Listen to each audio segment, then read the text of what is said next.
10th standard revision test 3ல் ஒரு poetry competition கேட்டிருக்கிறாங்க. So கொஞ்சம் டிஃபிகல்ட்டாக ஃபீல் பண்ணக்கூடாது. இந்த போயம்லேருந்து எப்படி ஆன்சர் கொண்டு வருது அப்படின்னு பார்ப்போம். ஒரு நம்ம 10th ஸ்டாண்டர்ட் இப்போ பையனுடைய மென்டாலிட்டியில் அவனுடைய அங்கே ரொம்ப டீப்பாக போகாமல் அவன் மென்டாலிட்டியில் இறங்கலாம். இந்த போயமில் ஃபுல்லாக பார்த்தீங்கன்னா ஒரு கொஸ்டின் கேட்டிருக்காங்க. ஃபஸ்ட் கொஸ்டின் பாருங்கள், வேர் டஸ் த பெஸ்ட்டு ஸ்கர்ப் க்ரோ அப்படின்னு கேட்டிருக்காங்க. நான் பார்த்ததில் the best little scarp by the side of the rill, இதுதான் ஆன்சர். ரில்லுன்னா ஒன்றும் இல்லை, ஸ்மால் ஸ்ட்ரீம். அதை இங்கே ஆன்சராக கொடுத்துக்கிறேன். வாங்க, the best scarp grows by the side of the rill அப்படின்னு கொடுத்துக்கிறேன். அதாவது வேர் டஸ்ன்னு ஆரம்பிச்சுக்கிறாங்க. நான் என்ன பண்ணிக்கிறேன், த பெஸ்ட்டு ஸ்கர்ப்னு எடுத்துகிட்டு க்ரோஸ், க்ரோ இருக்குது, இங்கே டஸ்ஸுக்கு எடுத்தால க்ரோஸ்ன்னு போட்டிருக்கேன். கொஷின்லேருந்து ஆன்சர் கொண்டு இருக்கோம்.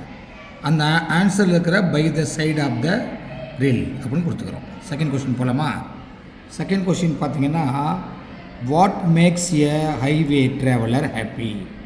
இந்த ஹைவே ட்ராவலர் போயிட்டுருக்கான் இல்லையா, அவங்களுக்கு எதெல்லாம் ஹாப்பியாக இருக்குதுன்னா, அவன் அந்த ஹைவே ட்ராவலர் போகும்போது அந்த பார்க்குற மரம், புஷ்ஷு, அந்த ஸ்மால் ஸ்கர்ப்ஸு, கிராஸு, இதெல்லாம் ஹாப்பியாக இருக்குதுன்னு சொல்லியிருக்காங்கங்க.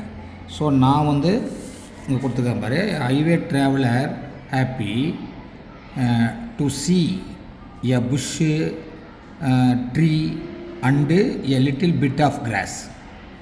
சும்மா அதுலேருந்தே ஆன்சர் கொண்டு வாங்க. சிம்பிளாக, ரொம்ப டீப்பாக போகாதீங்க. Third question, does size a matter, give reason கேட்டுக்கிறாங்க. சைஸ் ஒரு மேட்ரா அப்படின்னு கேட்டுக்கிறாங்க. இந்த போயமில் நான் காட்டுறேன் பாரு, says that you win or fail. ஒரு வின் பண்ணு இல்லை லூஸ் பண்ணு, no problem. Be the best whatever you see அப்படின்னு கொடுத்துக்கிறாங்க. நான் அதை ஆன்சராக மாற்றிக்கிற மாதிரி, no size is not a matter. இது ஃபஸ்ட் ஆன்சர்.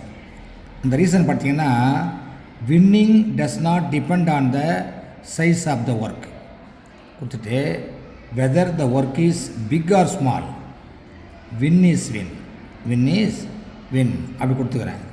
நம்முடைய ஜென்ரலாக ஒரு லிட்டில் நாலேஜ் ஆஃப் இங்கிலீஷ்லேயே நம்ம ஆன்சர் கொண்டு வந்துடலாம்.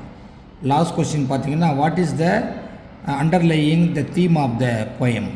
இந்த முழு போயம் நம்ம படித்ததில் நமக்கு என்ன மெசேஜ் தருது அப்படின்னு பார்த்தோம்னா, the theme of the poem is to do our work whatever is assigned. நம்ம கொடுக்கப்பட்ட வேலையை கரெக்டாக பண்ணால் போதும். அது ஸ்மாலாக இருக்குதோ, பிக்காக இருக்குதோ, வின் ஆகுதோ, ஃபெயில் ஆகுதோ, அதை பற்றிலாம் கவலைப்படாமல், நான் whatever assign for our work, be it great or minor அப்படின்னு கொடுத்துக்கிறேன். இதுலேருந்து அப்படியே ஆன்சர் எடுத்துக்கிறேன். அது பெருசாக இருந்தாலும் பரவாயில்ல, சிம்பிளாக இருந்தாலும் பரவாயில்ல, நமக்கு என்ன ஒர்க்கு அலாட் பண்ணியிருக்காங்க அதை செய்யணும் அப்படின்னு கொடுத்துக்கிறேன். திஸ் இஸ் த ஒன்றும் கிடையாது. இந்த போயமை பொறுமையாக படிங்க. இதில் இருக்கிற வேர்டிங்ஸ் அங்கே என்ன வருதான்னு பாருங்கள்.